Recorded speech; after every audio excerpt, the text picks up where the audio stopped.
Muy buenos días a todas y a todos los que nos acompañan en esta mañana. Para la Secretaría General, pero también en nombre propio, es un honor contar en el marco de la celebración del Bicentenario de la Independencia de Centroamérica con el presbítero don Manuel Benavides Barquero, quien nos va a disertar sobre su última publicación, el libro El proceso de la independencia de las provincias del Reino de Guatemala, 1786-1824.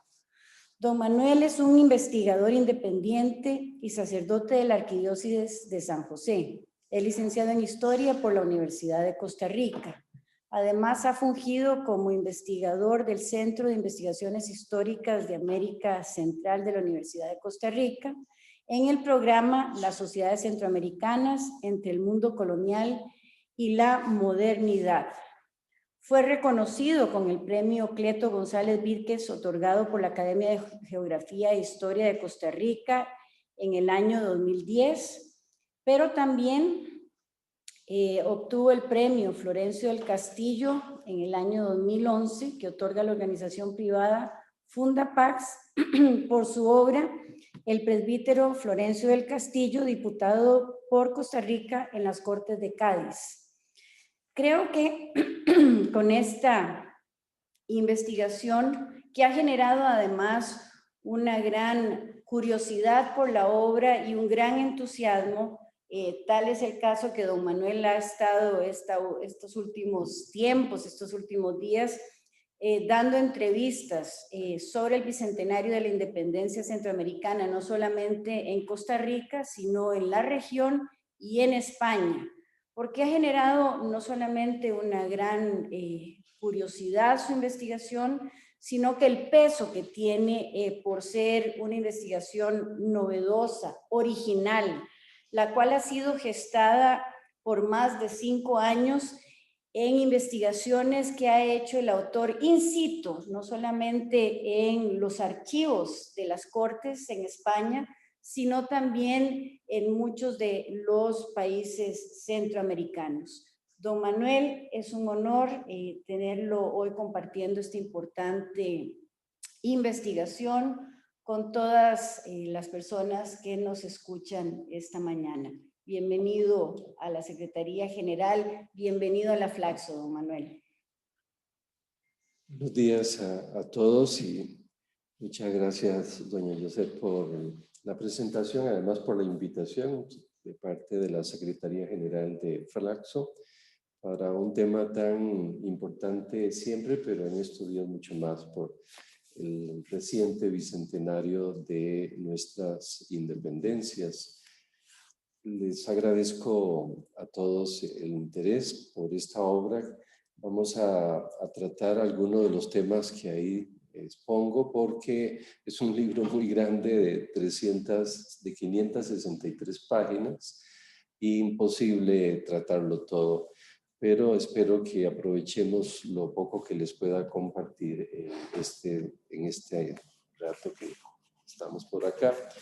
En primer lugar, valoremos con Gilbert Chesterton, escritor inglés, la importancia de estudiar el pasado, porque si no lo hacemos así, es posible que pase este bicentenario y ya nos olvidemos de una tarea que debe ser permanente si queremos, como dice él, acertar hacia el futuro, porque no lo vamos a lograr si no acertamos, si nos equivocamos sobre la apreciación del pasado. Eso, él era literato, entonces lo dice de manera muy hermosa, pero estas ideas las hemos escuchado en la ciencia de la historia, en las ciencias sociales, de múltiples maneras enunciadas. Entonces, Gilbert Chesterton nos ayuda a valorar la importancia de que conozcamos el pasado.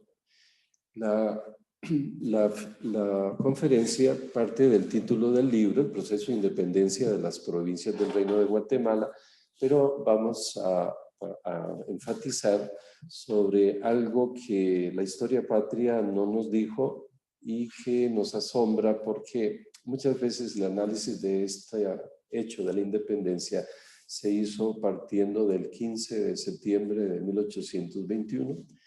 Ahorita se está cambiando un poco esa perspectiva, pero sí tenemos el problema de haber, no sé si decir, idolatrizado esta fecha como si ahí hubiera empezado el proceso. En este caso hay causas antiguas que se profundizan y que comprometen el futuro. En el reciente informe sobre el estado de la región, una de las ideas que se expresaron preocupantes es que no hay sentido de pertenencia a la región por parte de cada uno de los países de Centroamérica y que también hay una especie de resistencia a una verdadera integración económica y política. Y tenemos en cuenta que se han hecho muchos esfuerzos porque se sabe que esto es importante. Es curioso que estemos en este bicentenario y que las causas del por qué no nos sentimos parte de la región, no solo Costa Rica, repito, cada uno de los países, según este informe del estado de la región, tenga causas tan antiguas y no las hayamos podido superar en 200 años. La pregunta salta, ¿por qué no hemos logrado hacer esa integración? Hay respuestas recientes que ya no son tan recientes y que se las debemos a la historia patria hecha por los liberales de finales del siglo XIX y el siglo XX, la primera mitad de ese siglo especialmente. No quiere decir esto que empezara con una fecha concreta, esos espacios se pueden extender, pero esa es más reciente respecto a causas que vienen desde la colonia, entonces tienen más de 200 años de antigüedad.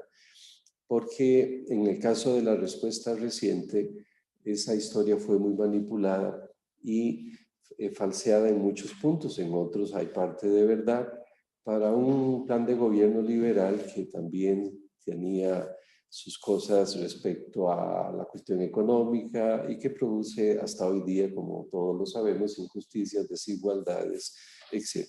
Además de algunos aciertos.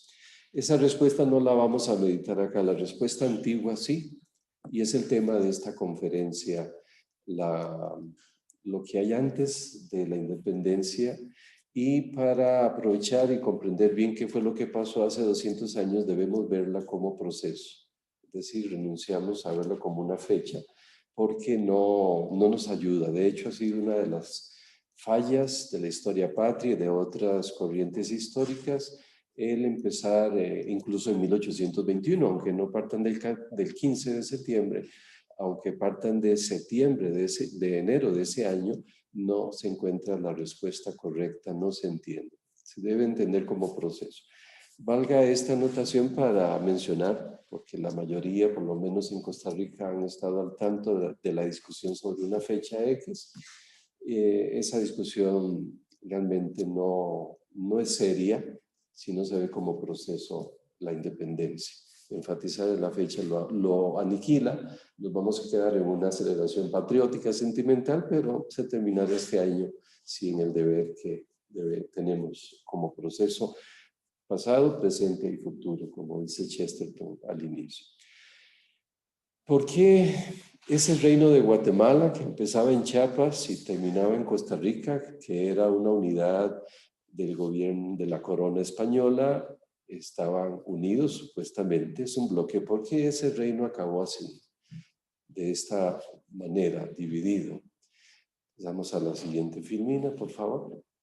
¿Por qué acabó de esta manera? Porque sabemos que Chiapas en su declaración de independencia se separa de Guatemala y culmina siendo un estado del sur de Nueva España, hoy México.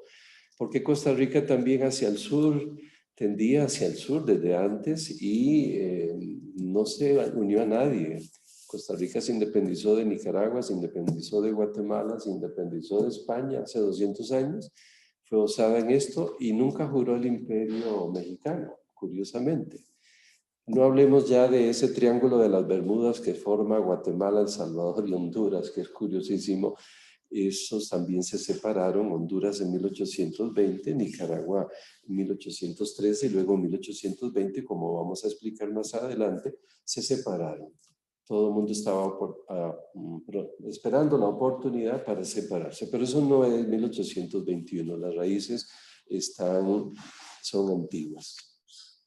Para explicarme mejor después de esta filmina, es importante que tengamos en cuenta algunos preliminares generales para aprovechar. En primer lugar, hay que reconocer ya desde antiguo, en el periodo colonial, a unas élites en cada provincia, pero mucho más la de la capital del Reino de Guatemala, que se apropiaron de la estructura de gobierno establecida por el Imperio Español, la utilizaron corruptamente y violentando las mismas leyes que daba la corona española y con fines económicos. Por eso resaltamos ahí el consulado, que si bien es tardío, es en los últimos años del siglo XVIII que se instaura, es una institución simbólica que va a recoger el fruto de 300 años de colonia para enfatizar el monopolio, aprovechar esa estructura de gobierno de acuerdo a intereses de la élite, intereses económicos. Por eso, también en mi investigación resalto que el motor de toda aquella realidad no son las ideas políticas, no es lo militar. Trato de alejarme de esas dos áreas que han sido enfatizadas en la historia patria y en otras recientes formas historiográficas. Me trato de separar, alejar de lo político de lo militar, porque realmente no es el motor que está dinamizando aquella realidad y complicándola, sino que es la cuestión económica. Y en las últimas décadas del siglo XVIII, la búsqueda del progreso, los dos van muy unidos. Ahí tenemos los frutos de la ilustración, pero en esa área de lo económico. Incluso cuando se enfatizan las ideas en educación, es porque están esperando, porque profesan que partiendo de la educación van a poder obtener progreso económico. También vamos a tener este principio muy en cuenta. La división es antigua. ¿Por qué nos dividimos? Es una pregunta especial y por eso ese mapa de las provincias separadas. La respuesta es antigua, las causas son antiguas. Lo que pasó con la independencia es que ese fue el momento en que el caos reprimido se liberó, pero ya estaban en caos, como lo vamos a ir viendo poco a poco. Ese caos reprimido se lograba por medio de la audiencia, que era el superpoder, es un poder más que constitucional, por usar un término comparativo con nuestra época.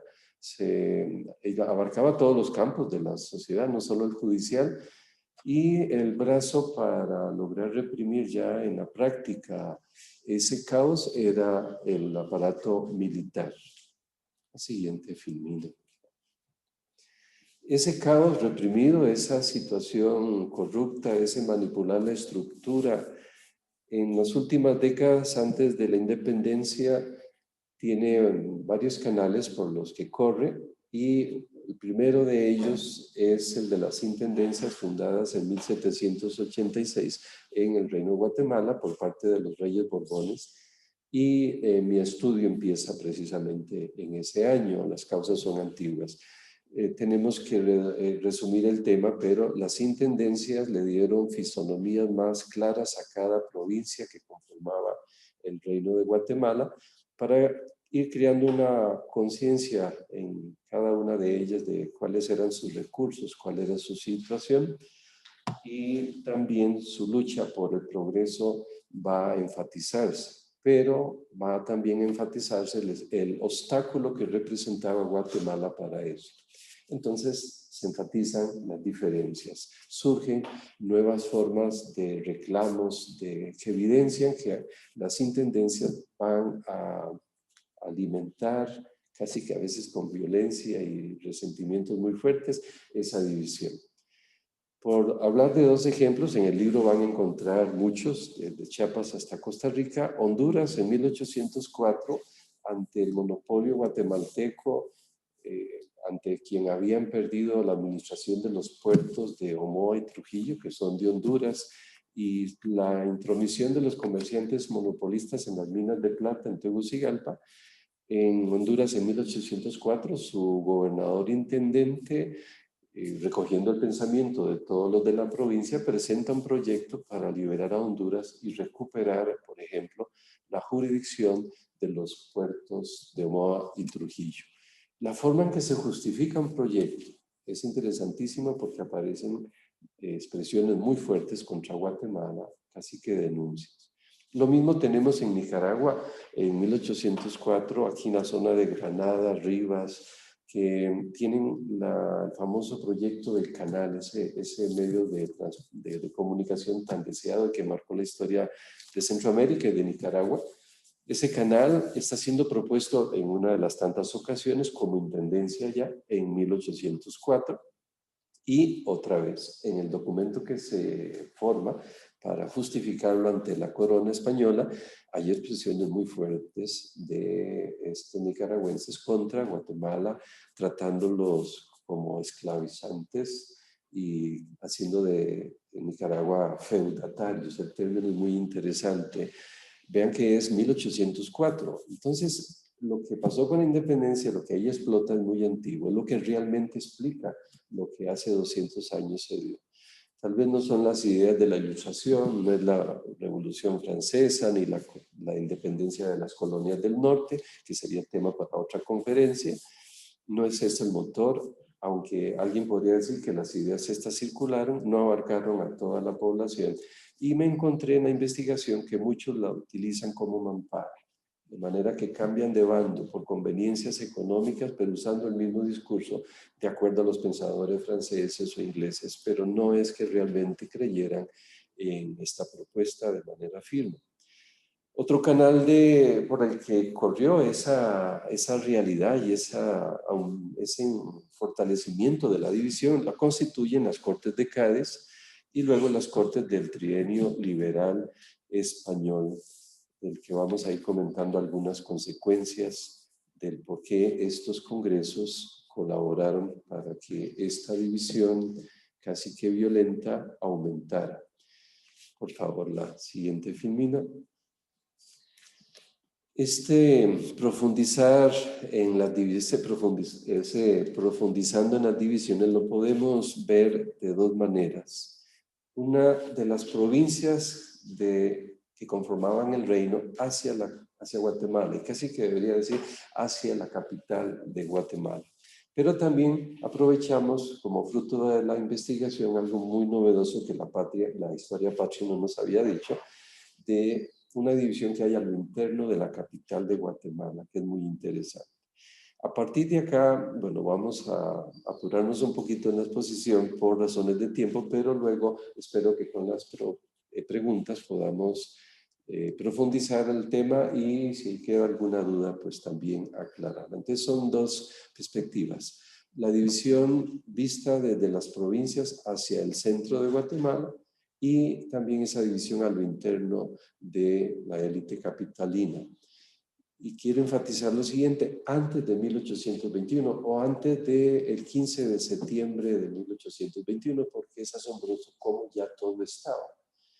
Nos ha marcado mucho, repito, ese 15 de septiembre y realmente lo más inocente de este proceso fue la declaración de la independencia el 15 de septiembre. Había una realidad que a unos y a otros, por decir usar unos términos que no me gustan, monarquistas y republicanos, los agarró de sorpresa, fueron algunos muy idealistas y no actuaron de acuerdo a una realidad antigua.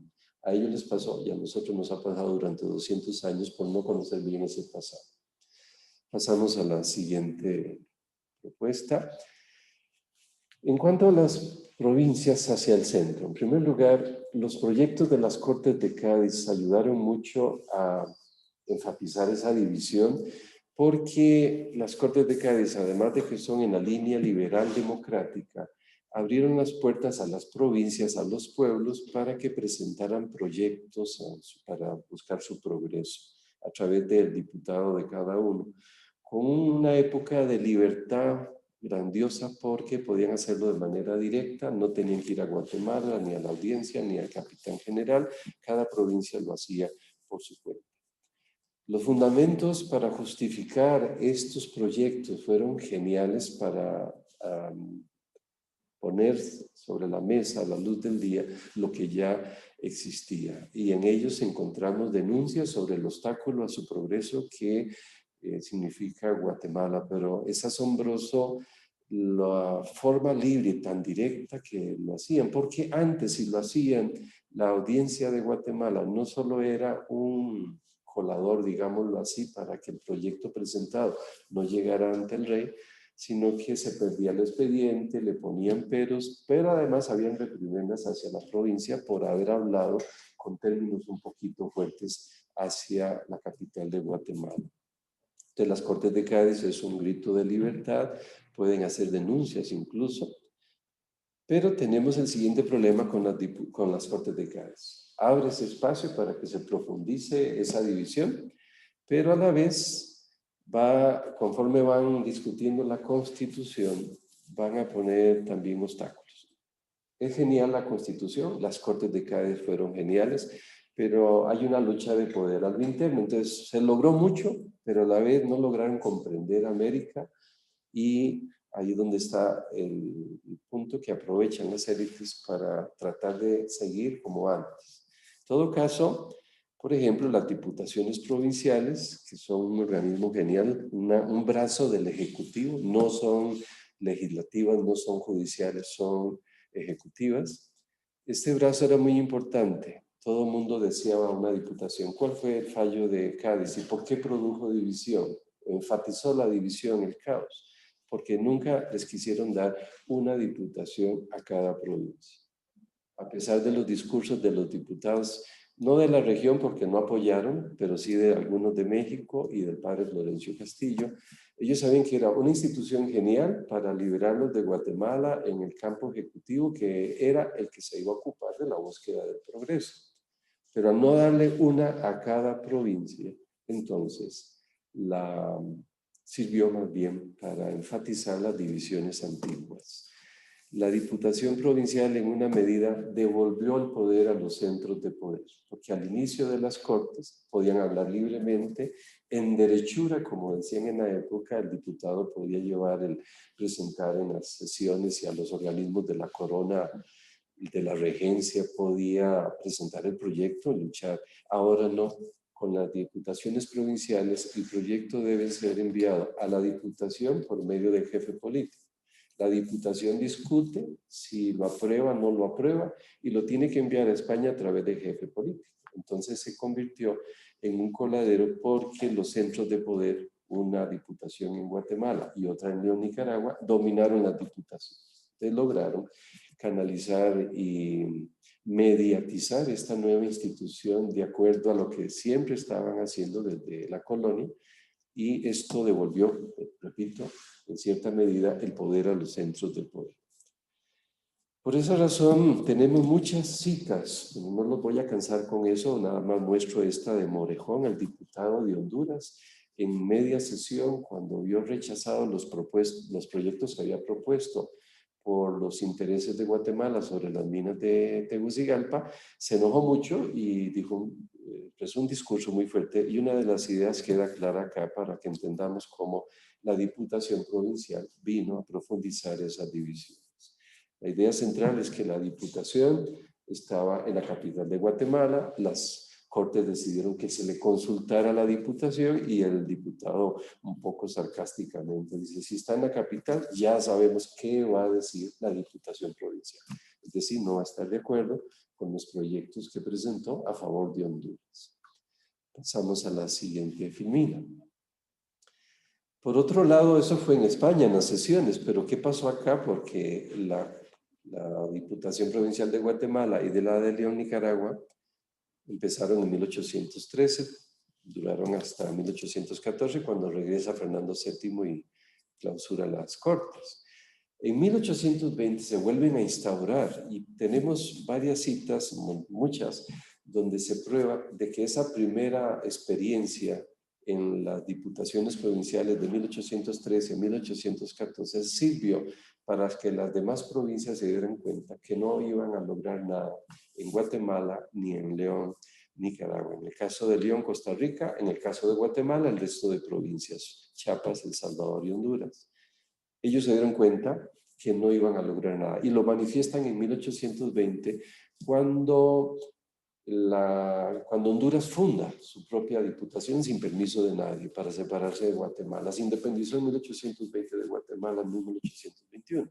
Y luego Chiapas también lo hace, y Costa Rica intentó que nunca tuviera que ir a León, Nicaragua. Los diputados que eligió siempre eran ilegales porque eran gente que estaba en Nicaragua y la ley decía que tenían que conocer la provincia y haber vivido acá. Fueron muy sagaces. Al final le piden al rey que no los obligue a asistir a la Diputación de León. Esas dos frases de ahí, Bruno Medina, diputado en 1813 por Honduras en la Diputación de Guatemala, cuando se funda en 1820, la de Honduras, pregunta eso. ¿Qué saqué yo en 1813? Pues nada, no pude. Y lo mismo hacen en Chiapas con las instrucciones que dan a su diputado en 1820 y lo dicen claramente en 1813 qué providencia en favor de Chiapas lograr. Entonces hay muchas pruebas de esto que la historiografía patria y alguna reciente nunca nos lo habían dicho, y es asombroso que ya estaba palpitante muy fuerte esta división, este caos reprimido con tendencias separatistas, porque si hablamos de las intendencias hace un ratito, Chiapas, desde que fue intendencia, estaba tratando de que le unieran la zona de Tabasco para salir al Golfo de México y poder comerciar con México. Ya estaba tendiendo hacia el norte en 1790, imagínense. La siguiente efimina podemos ver entonces cómo Honduras se rebela sin permiso de la corona y ni de Guatemala, funda su diputación provincial, que sería un tema para otra conferencia imposible.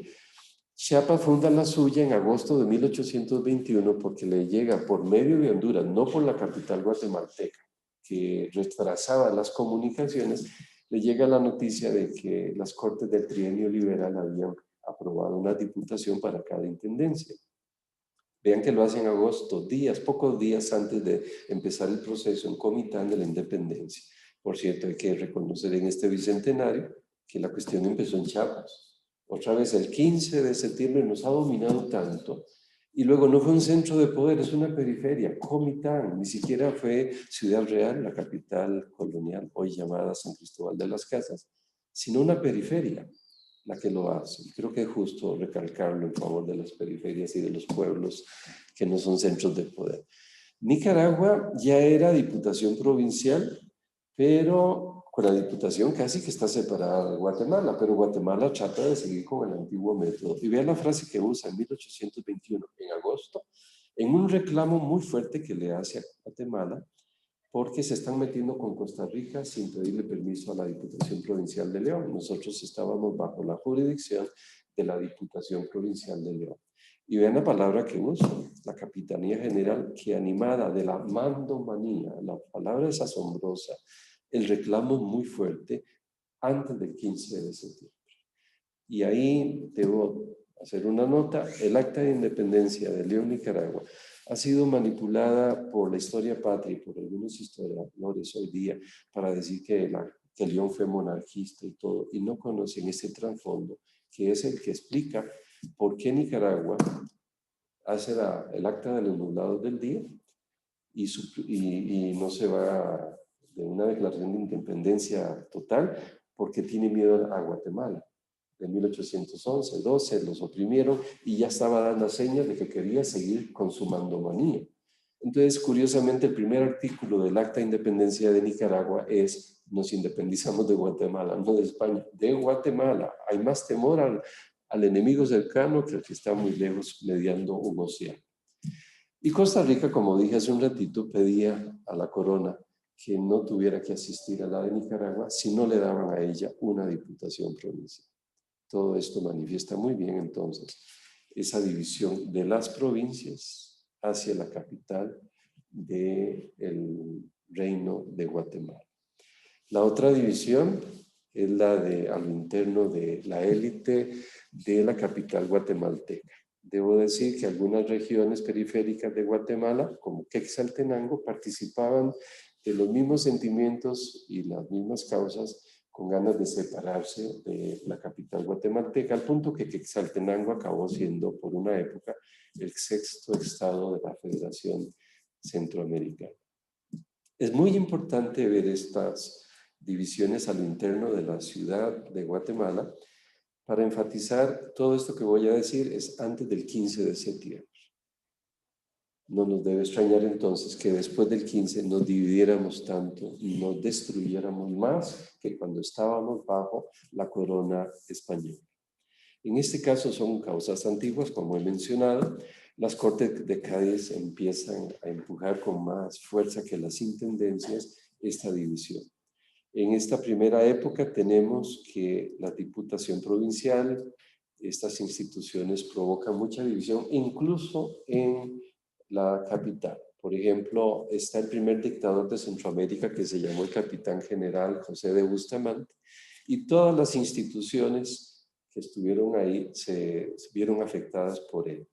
Pero las Cortes de Cádiz influyeron mucho por todas estas decisiones. Ya hablé un poco de lo que significó las diputaciones provinciales, la fuerza que tenían, pero también las Cortes abolieron con su constitución los puestos vendibles. Entonces la élite entra en crisis porque ya no puede seguir dominando los puestos de los ayuntamientos, que era uno de los puntos fuertes por los que ramificaban en el resto del reino sus monopolismos, su corrupción, manipular la estructura. Luego ahí, por las Cortes de Cádiz se instauran las elecciones democráticas, hay división de poderes, entonces no solo ya no hay puestos perpetuos vendibles, sino que ahora es el pueblo que va a elegir. Y eso es un dinamismo asombroso como para que los españoles de Lloro en Honduras temblaran porque la mayoría eran ciudadanos negros, afrodescendientes, y si los dejaban votar, iban a votar por ellos y les tenían odio a los españoles y iban a usar el ayuntamiento para vengarse. Entonces, hay una preocupación muy fuerte por parte de la élite. Están perdiendo sus intereses y los mecanismos por los que los fortalecían y los conservaban. Los ayuntamientos constitucionales instaurados por las Cortes de Cádiz tienen ese otro dinamismo.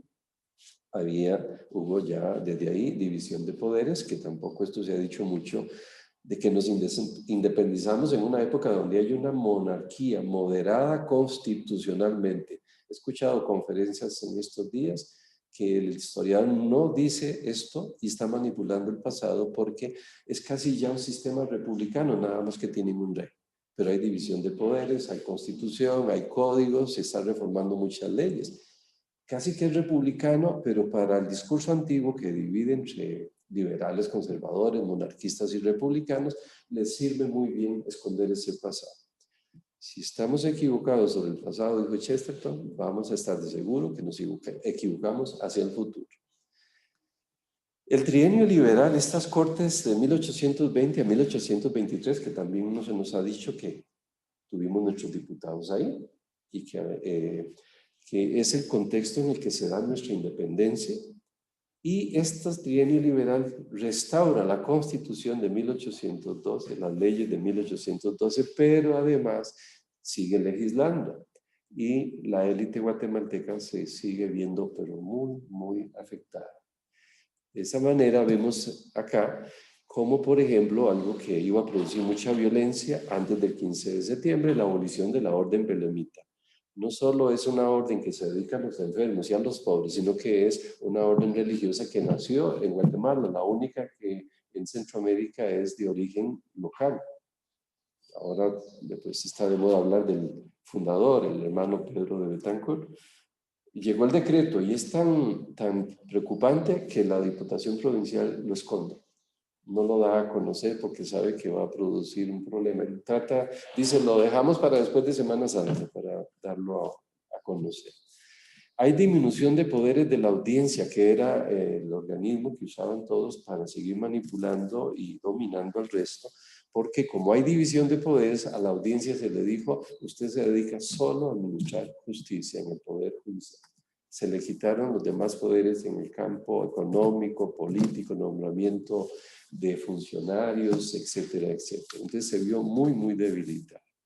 Hay disminución de poderes del jefe político superior, antiguamente el capitán general y presidente de la audiencia, porque hay división de poderes y se quiere seguir enfatizando. Tenía 3 poderes, el de Hacienda, lo presidía el judicial, el de gobierno y el militar. Y con las reformas de Cádiz y del trienio liberal, ya se está dividiendo los poderes. En los últimos meses, antes de la independencia, ya se le quita el poder de gobierno y se le deja solo en el militar. Entonces esto debilita y preocupa. Igual la abolición del consulado, la Diputación Provincial de Guatemala quiere lograrlo. Y tocar al consulado, igual que la audiencia, tiene el problema de que debilita a las élites en su lucha por los intereses económicos. Es realmente un punto muy, muy fuerte.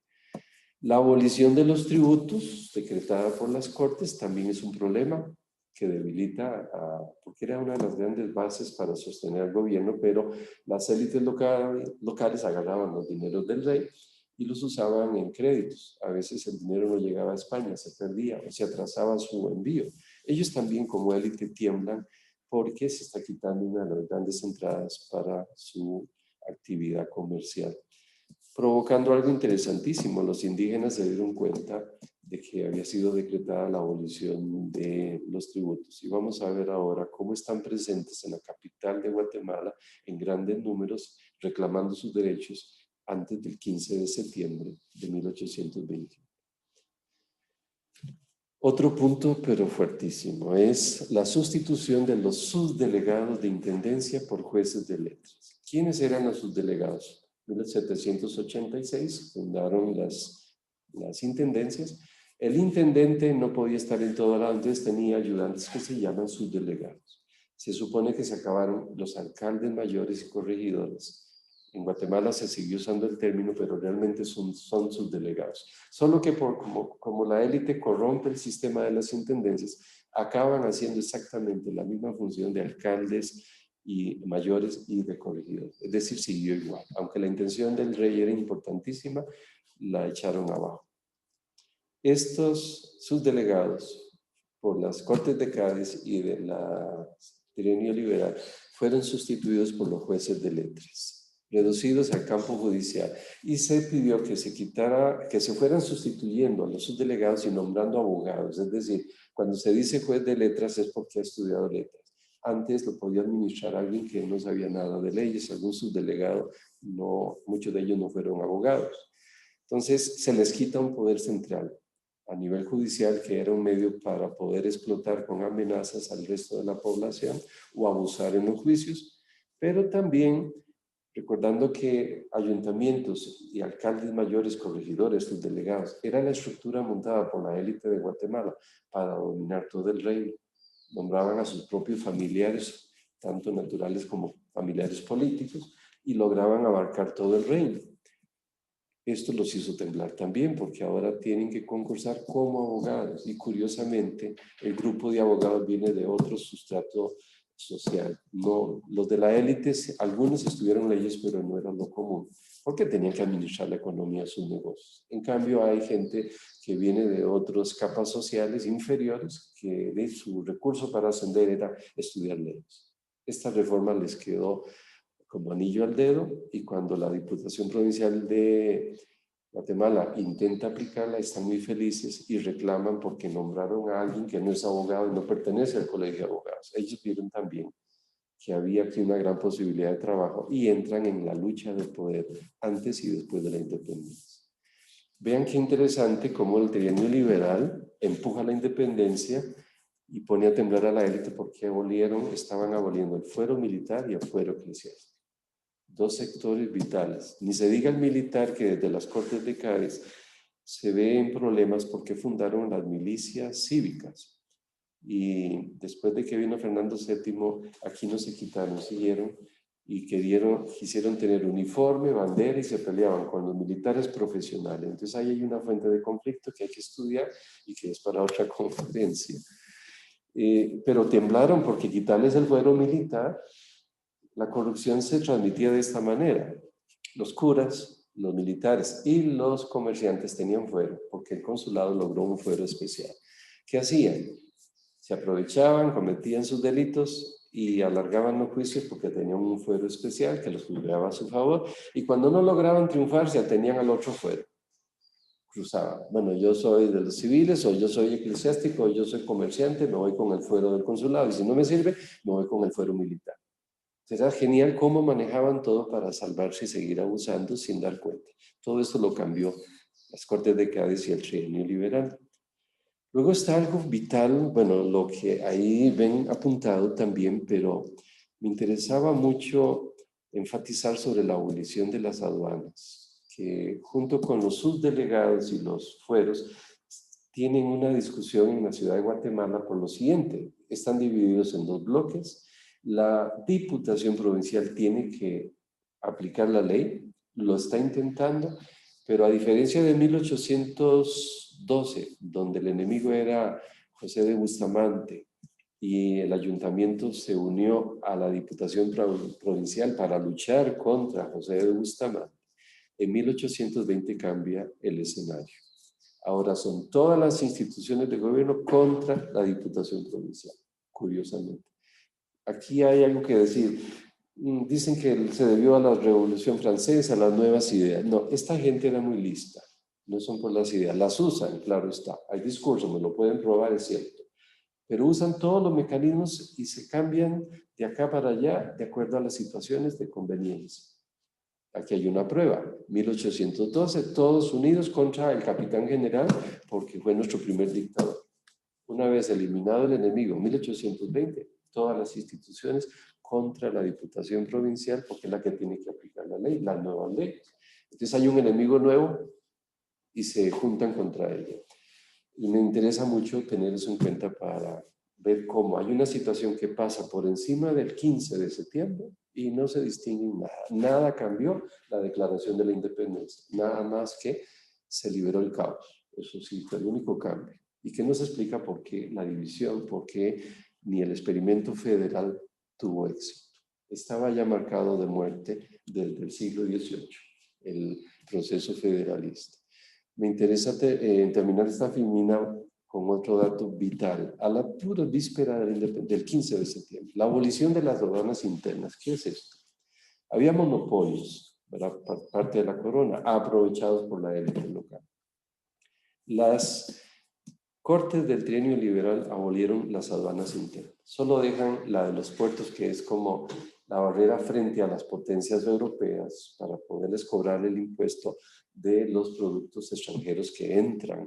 Entonces quedan la de los puertos, los litorales.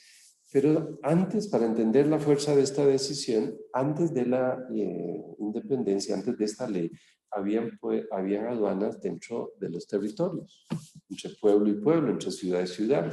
Para los que vivimos en Costa Rica hay incluso un nombre que heredamos, el pueblo, la zona de La Garita, de La Juela, perdón.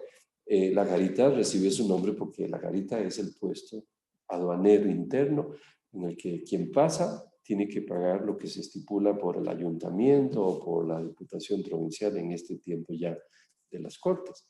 Fueron eliminadas. ¿Y qué pasó? Bueno, muchas cosas, pero entre ellas los funcionarios de la Hacienda Real. Se les manda a trabajar a los puertos. Ellos estaban en la capital de Guatemala, en las capitales de cada provincia, porque habían aduanas internas. Y tenían las oficinas centrales en la capital de Guatemala. ¿Y qué pasa? Con esta ley les dicen, no, ya ustedes no pueden estar acá, no tienen trabajo aquí, ya no tienen que desempeñar tal función en La Garita.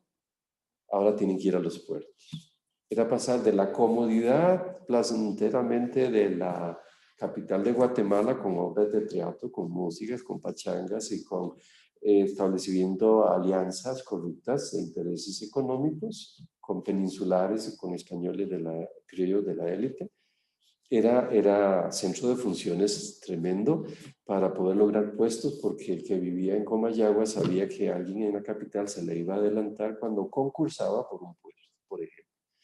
Es asombroso que en junio-julio-agosto de 1821, es asombrosa la oposición de los funcionarios de Hacienda a irse al puerto de Trujillo, al puerto del Realejo, al puerto de Omoa. Y la guerra que le hacen a la Diputación Provincial. Y cada vez que les mandan la orden de irse, ellos ponen un recurso, táctica antigua, es que por los diferentes portillos de la ley presentaban recursos para alargar el proceso.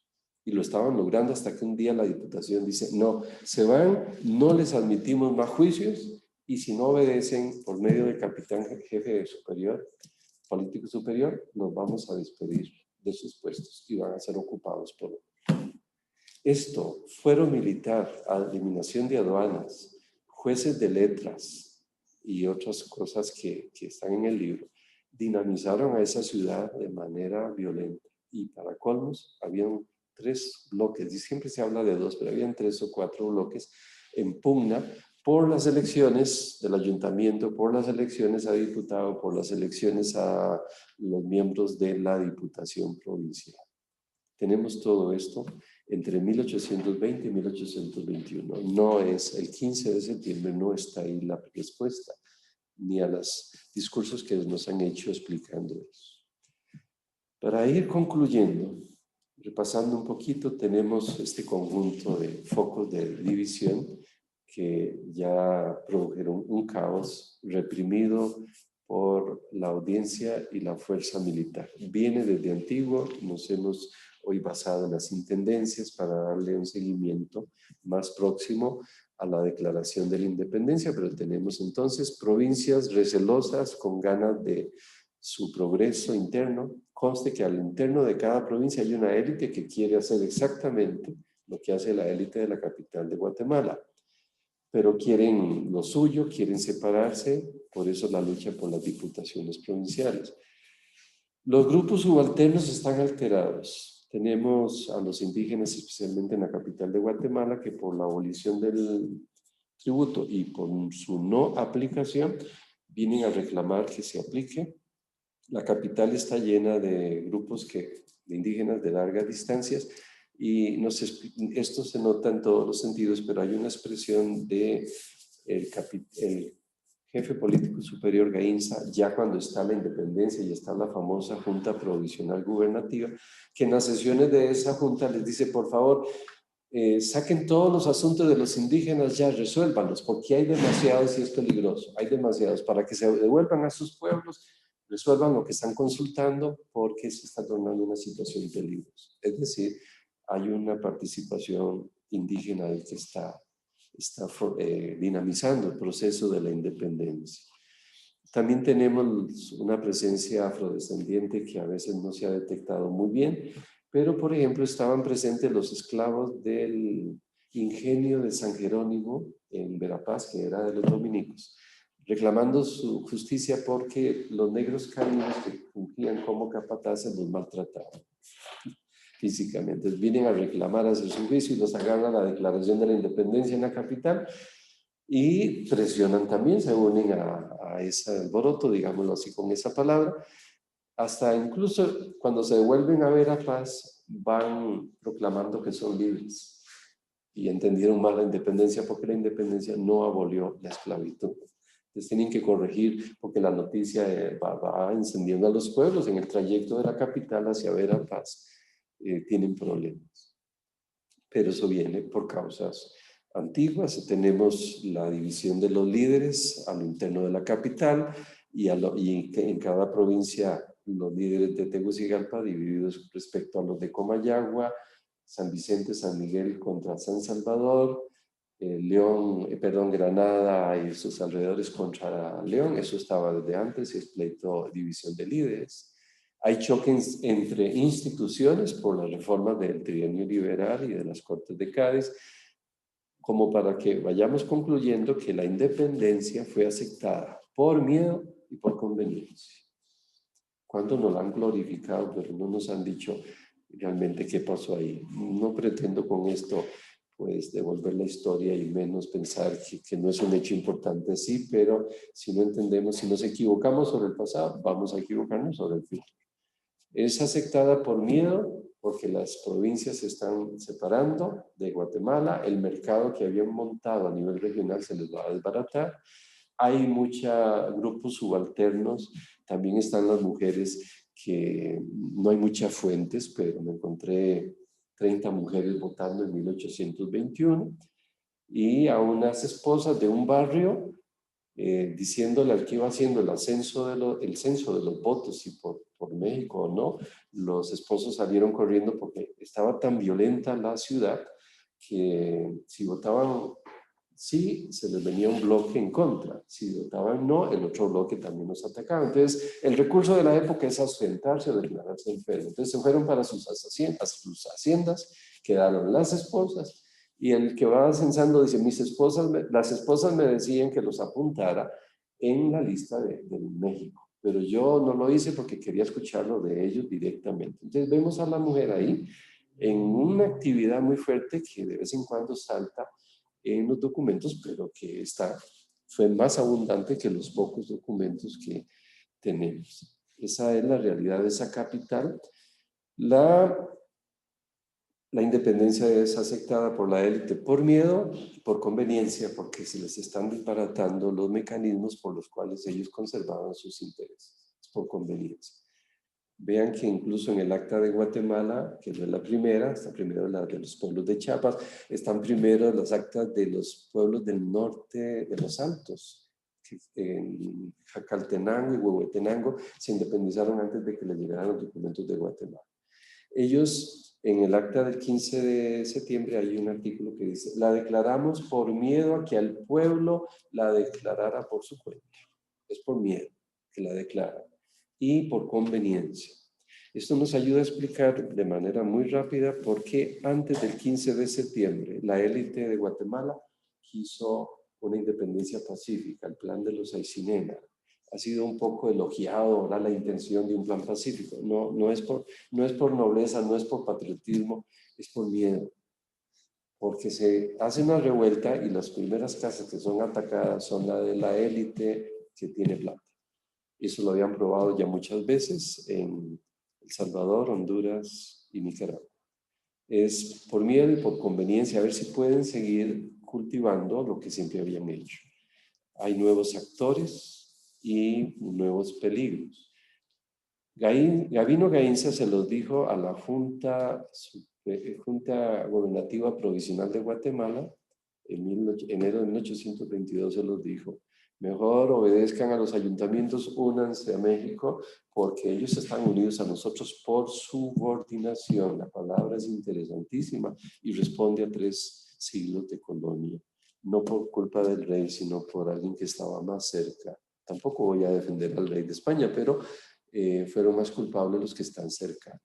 La independencia fue liberación del caos reprimido y no se debe a monarquistas y republicanos, a lo que se nos ha dicho en una discusión político-militar, como siempre esa ruta. No se debe a eso. Toma ese cauce porque los interesados en conservar el poder o los nuevos en adquirirlo, pues están dispuestos a todo, no están por el pueblo, no están realmente, no fueron capaces, y aparece mucho la idea, no fueron capaces de renunciar a sus intereses personales. Eso está respaldado en la documentación en todas las provincias. Es asombroso el recurso a esa idea, la cantidad de veces que se hace. Entonces, la independencia fue liberación del caos reprimido, comprometiendo futuros, como indicábamos al inicio.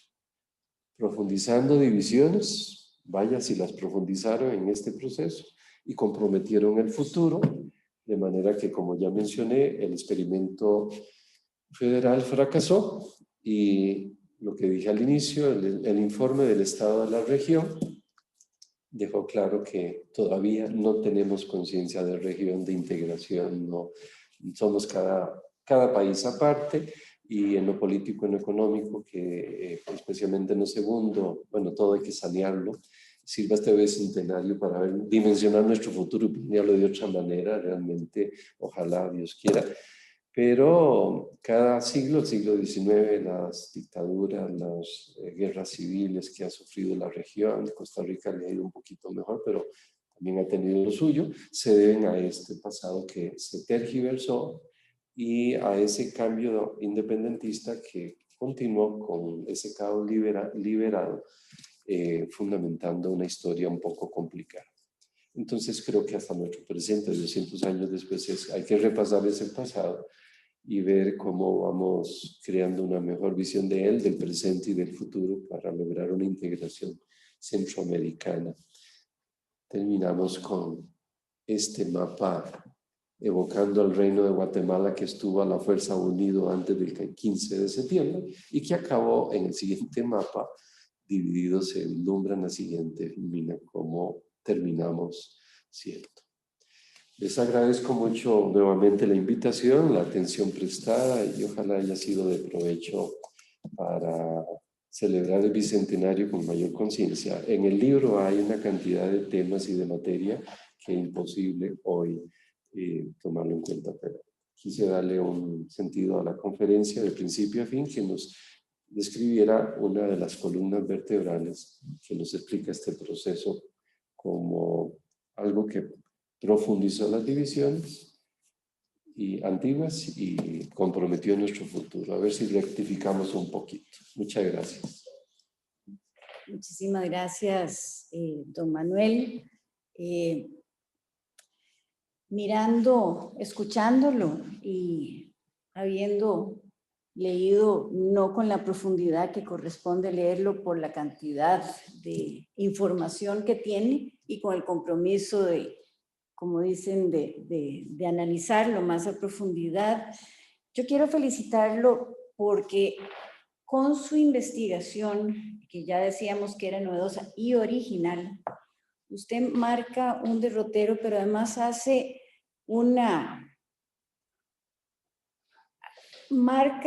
yo diría que un punto de inflexión bastante valiente al desmitificar el concepto que se ha tenido de la integración y al mirarlo como un proceso que viene, como bien señala, a señalar que aún antes de la independencia ya estaba la semilla de la desunión y cómo, por más que hemos tratado, los que hemos escrito y hemos estudiado y hemos analizado los conceptos, pero también los procesos de integración, no solamente centroamericano, sino latinoamericano, pero hablemos de Centroamérica, cómo nos ha sido muy complejo tratar de entender esta unión dividida que ha sido la región centroamericana, de dónde vienen, de dónde se arrastran, de dónde nacen. Y yo personalmente, por todo lo que me aporta como una persona que ha analizado y que analiza la integración centroamericana, cómo esta desmitificación y cómo este nuevo escenario, toda esta nueva información que usted nos pone, no solamente a los historiadores, pero también a los que trabajamos de manera interdisciplinaria y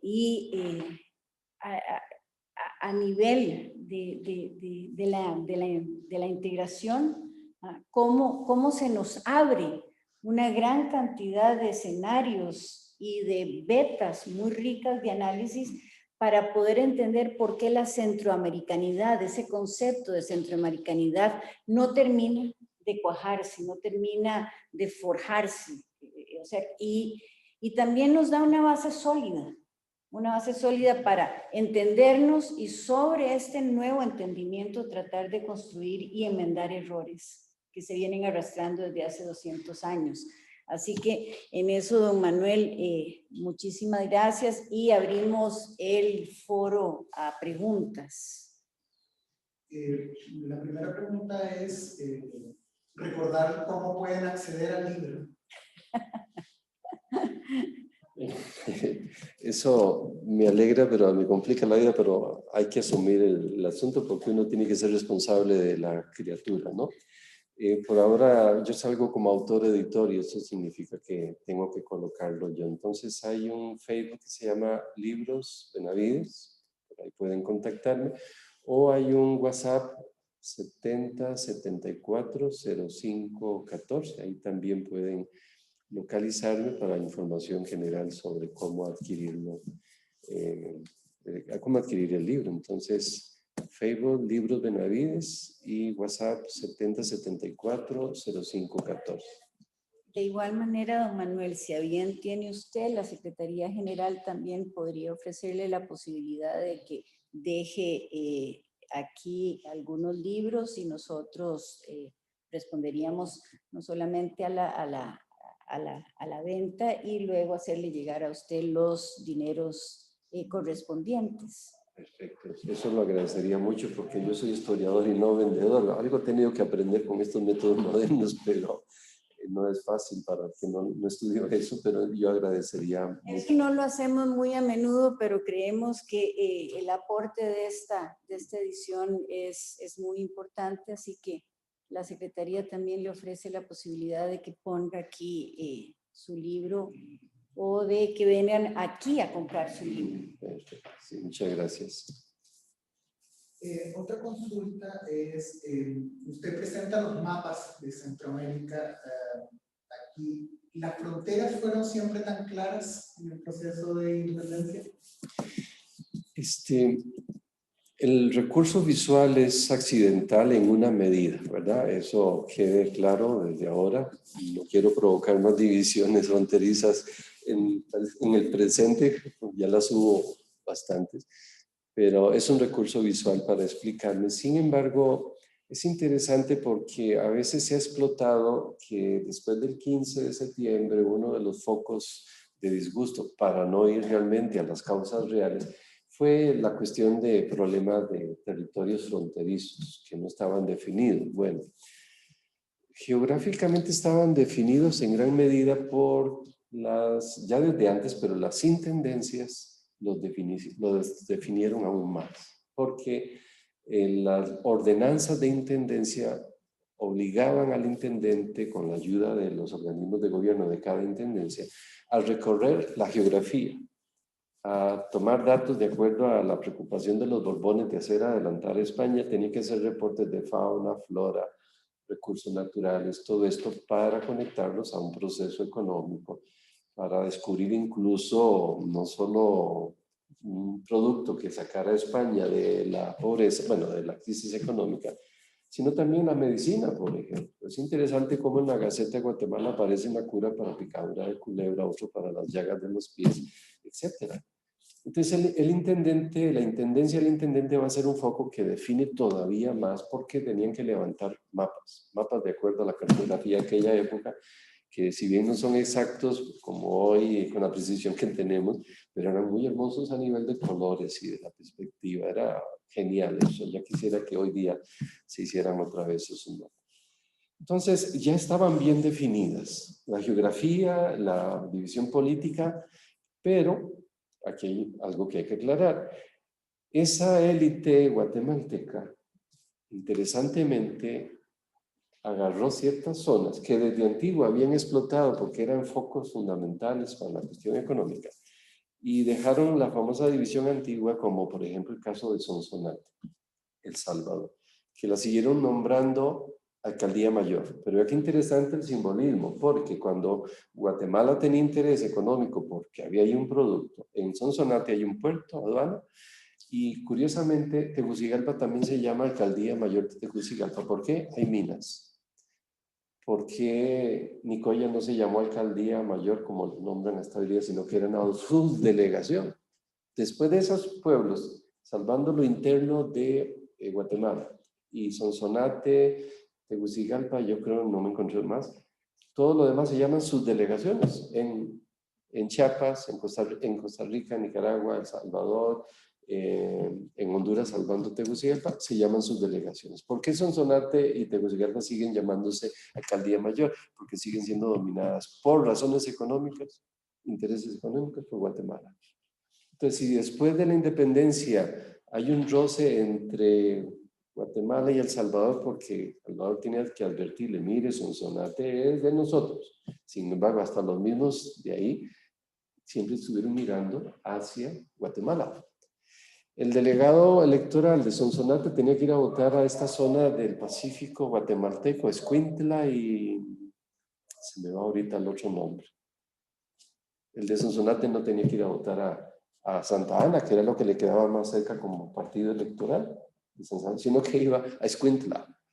Es un interesante. No es que la geografía no estuviera definida, fue que fue usada con intereses creados por las zonas económicas. Y eso es lo que causa la división después de la independencia. Si quisiéramos hablar de fronteras, no están imprecisas. Es que eran, lo mismo pasó entre Chiapas y Guatemala con Soconusco, yo creo igual. Y en parte Nicoya tiene una historia poquito diferente, pero sería otro tema. Pero lo podríamos incluir ahí porque en gran medida Nicoya se anexa a Costa Rica por razones de comercio, pero también escandalizado por las guerras civiles que hay en Nicaragua. Costa Rica vive en paz, Nicaragua no. Y ahora que menciono este tema, lo vemos presente como un foco de movimiento. Por ejemplo, el caos que causaron los republicanos en la capital de Guatemala provocó que la zona geográfica se dividiera, se apartaran más de la opción republicana y optaran por México, como todos los altos de Guatemala. Porque cuando les llegaban noticias de los desastres que estaban pasando en la capital, incluso murieron 2 en una noche en una revuelta, los que antes tal vez estaban por el republicanismo dijeron, no, mejor la monarquía constitucional. Entonces, ese escenario económico político y el político al servicio del económico es el que produjo el problema después de la independencia en algunas fronteras, pero a nivel de intendencias está claro ya esa geografía, ¿verdad? Eso sería, don Manuel, pero si usted quiere hacer algunas consideraciones finales, creo que es importante. Sí, últimamente, lo sabe uno siempre y mucho más como historiador, lo vital del pasado. He encontrado textos que mostré de Chesterton, otro texto del pensador ruso Berdyaev, Nicolás Berdyaev, que define muy bien, incluso tiene una frase hermosa que dice, el pasado tiene entrañas de paternidad. Hay un dinamismo creativo del pasado que se tiene que conectar con el presente. Tiene características de paternidad. O el emigrado español por culpa de la guerra civil a Estados Unidos, Pedro Salinas, que dice el presente no está solo, convive con el pasado y se emociona con todo cuando va viendo en México, aunque está en Estados Unidos, todo ese pasado. Le agarra una vitalidad y por eso es que escribe a su esposa estas ideas. El presente no está en soledad, está acompañado del pasado y enriquece nuestra vida. Incluso ya está un poco viejo y dice, creo que hay algo mejor que ser joven. Porque lo va enriqueciendo como persona y como sociedad. Y termina diciendo, bueno, la convivencia del pasado y el presente se va pariendo el futuro, el porvenir, como dijo Nicolás Berdyaev. Yo creo que si la investigación tiene valores en esa línea, ¿verdad? Porque no puede ser simplemente adquirir, como antes, el martirio y aprenderse nombres y fechas, sino que el pasado tiene un dinamismo. Entonces, exhortarlos a reemplazar la historia nuestra, liberarse un poco de la historia patria que se nos ha enseñado. Y como dice un historiador venezolano, que ahorita se me va el nombre, debemos, historiadores y no historiadores, darnos cuenta del obstáculo epistemológico, el obstáculo mental que representa para nosotros la historia patria. Porque curioso, está en el subconsciente y hay historiadores que incluso la siguen repitiendo, con algunos matices nuevos de acuerdo a metodologías, temáticas, pero a veces debajo uno nota el discurso todavía de la historia patria. Entonces hay que liberar nuestras mentes y ojalá sirva para lo que hemos mencionado ya varias veces. Somos una región, es independencia de una región, debemos reconocer ese pasado a ver si podemos rectificar muchos pasos equivocados que hemos dado en estos 200 años, y creo que algunos ya más de 200 años, a veces da lástima que lo sigamos repitiendo. La región, especialmente los más desposeídos, merecen una oportunidad diferente de integración para buscar desarrollo económico, y me interesa a mí como historiador y como sacerdote mucho más el humano. Muchas gracias de nuevo por la invitación. Muchísimas gracias, don Manuel, y con su reflexión concluimos exhortando también que estas celebraciones del bicentenario de la independencia de nuestra región sean propicios, y hacemos votos tanto en Secretaría General como en el Sistema Flaxo para una Centroamérica más unida, más fuerte, más solidaria, más justa, más equitativa y más digna para sus pueblos. Y en eso agradecerle a usted estas luces que ha arrojado sobre un proceso, y luces novedosas, luces originales, y nuevamente exhortar a la lectura de este libro, que además tiene un estudio en sitio de toda esta documentación. Es muy novedoso, y exhortar a su lectura. Así que muchísimas gracias, y a todas y a todos los que nos han acompañado esta mañana, muchas gracias por compartir esta importante conferencia en lo que es las celebraciones del Bicentenario de Centroamérica.